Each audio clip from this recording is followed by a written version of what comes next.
दोस्तों, सबको नमस्कार, जोहार, आदाब, सत श्री अकाल। अंतोगतवा षड्यंत्र पर विजय पाकर हम लोग पुनः राज्य के विकास के स्टीयरिंग को अपने हाथ में लिया है और बहुत सारे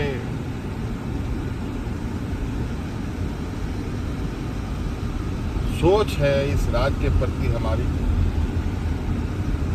यहाँ के आदिवासी, यहाँ के दलित, यहाँ के पिछड़े, यहाँ के अल्पसंख्यक, यहाँ के गरीब, यहाँ के जंगल जमीन। साथियों, झारखंड बहुत ही अपने आप में देश में एक अलग राज्य है। एक ऐसा राज्य जहाँ कहने को तो इस राज्य को लोग सोने की चिड़िया कहते हैं, लेकिन बहुत तकलीफ और दुख के साथ कहना पड़ता है कि आज के दिन में भी इस राज्य के लोग 2 वक्त के अनाज के लिए संघर्ष करते हैं, पलायन करते हैं। ना जाने इतने वर्षों से इस राज्य के प्रति चाहे किसी की भी सरकार रही हो, मेरे अनुभव में बहुत संवेदनशीलताएं जो इस राज्य के प्रति सरकारों की होनी चाहिए थी, वो नहीं रही। 2019 में आपने हमें राज्य को दिशा देने का जिम्मा सौंपा। सरकार बनने के बाद कोरोना जैसा महामारी आया, आपने देखा पूरा देश दुनिया लॉकडाउन के चपेट में आ गया। ऐसे स्थिति में पूरा देश का हालत क्या था वो आप सबको मालूम है। हमारे राज्य की भी क्या स्थिति थी आप सबको मालूम है। सीमित संसाधन, स्वास्थ्य का घोर अभाव,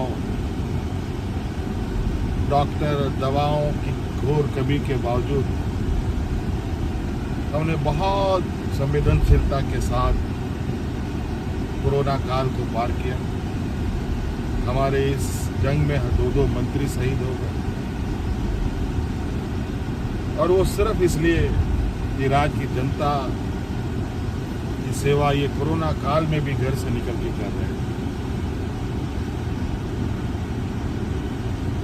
उसके बाद कई राजनीतिक अवरोध सरकार के सामने आते रहे। सरकार को गिराना, विधायकों को खरीद फरोख्त करना, झूठे मुकदमे में फंसाना, एक अजीब सी राजनीति वर्तमान समय में स्थापित हुई पड़ी। इसका शिकार मैं भी हुआ और इसके वजह से मुझे 5 महीनों तक जेल में रहना पड़ा। लेकिन आप लोगों ने जो आशीर्वाद और ताकत मुझे 2019 के चुनाव में दिया था, उस ताकत के बदौलत हमारी सरकार को खरोच भी आने हमने नहीं दिया। मैं जेल चला गया। आदरणीय चंपाई सोरेन जी को हमने अपनी जगह सौंपकर मैं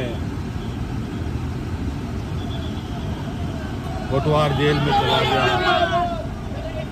और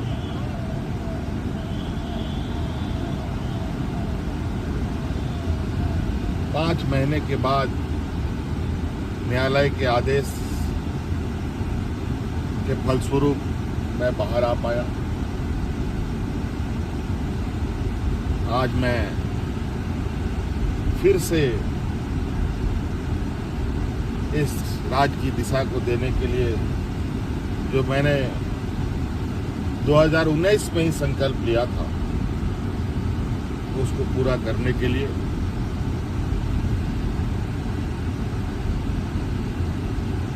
आपके सामने आया। साथियों,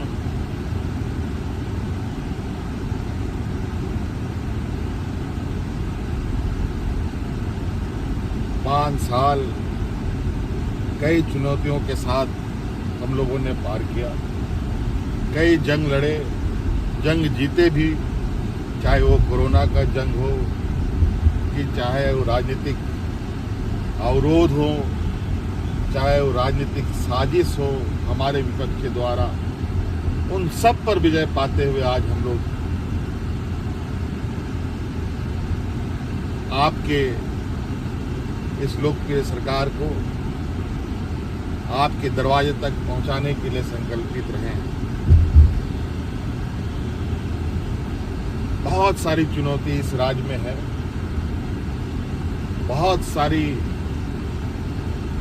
विषयों पर काम करने की आवश्यकता है,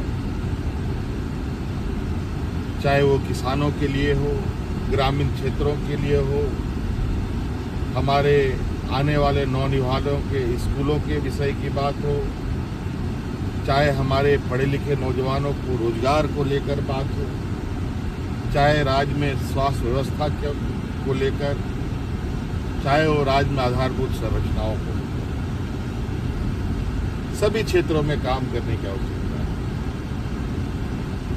आप देख रहे हैं वर्तमान केंद्र सरकार की नीतियों की वजह से किस तरीके से रोजगार दिन ब दिन घट रहे हैं। छोटे मझोले उद्योग बंद होते जा रहे हैं, बड़े पैमाने पर उद्योग जो छोटे मझोले हैं वो देश छोड़ के बाहर निकल रहे हैं, दूसरे देशों में अपना रोजगार कर रहे हैं, और हमारे यहाँ के नौजवान भटकने के लिए तैयार हैं, मजबूर हैं। साथियों, राज्य का सर्वांगीण विकास के लिए बहुत सारे विषयों की आवश्यकता, बहुत सारे विषयों पर काम करना होता है, और निश्चित रूप से हमारे इस कार्यकाल में आपको इस बात का जरूर एहसास होगा कि वर्तमान सरकार की सोच और उद्देश्य क्या है और किस रास्ते ये सरकार आगे बढ़ेगी। निश्चित रूप से हमारा वादा झारखंड के मूलवासी आदिवासियों के प्रति है, हमारी प्राथमिकता हमारे मूलवासी आदिवासी, और हम हर हाल में उनके लिए और हर वर्ग के लिए काम अब तेजी से करेंगे, और जो आपका अधिकार है, आपका हक है, आपके दरवाजे तक पहुंचाएंगे।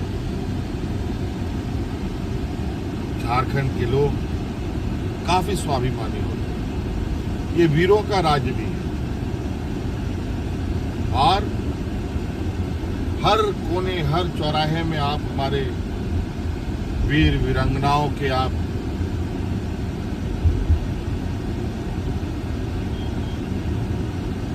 बड़े बड़े आदमकद के मूर्तियां आपको देखने को मिलेगी, जहां हम हर साल हर सुख दुख के विषय में उनके चरणों में जाकर के उनको नमन कर शुरुआत करते हैं। पुनः आज मैं अपने वीर सपूतों को नमन कर इस बाकी की लड़ाई को, बाकी की चुनौती को पार करने के लिए फिर से मैं तैयार हुआ हूं।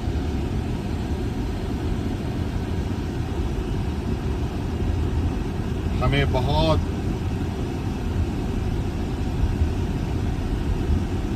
बड़े पैमाने में इस राज्य में काम करने की आवश्यकता है, जिसमें आप सभी लोगों का सहयोग, आशीर्वाद बगैर ये संभव नहीं है।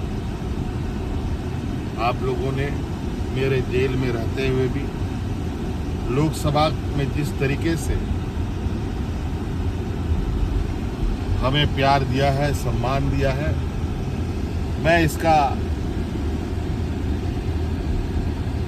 आभार प्रकट करता हूं और ये ऋण मैं कभी उतार भी नहीं सकता। लेकिन मैं आपको विश्वास दिलाता हूं कि निश्चित रूप से आपके सोच, आपके भावना के अनुरूप अपने दायित्व का निर्वहन करते हुए अपनी जिम्मेवारी पर खरा उतरूं। बहुत बहुत धन्यवाद।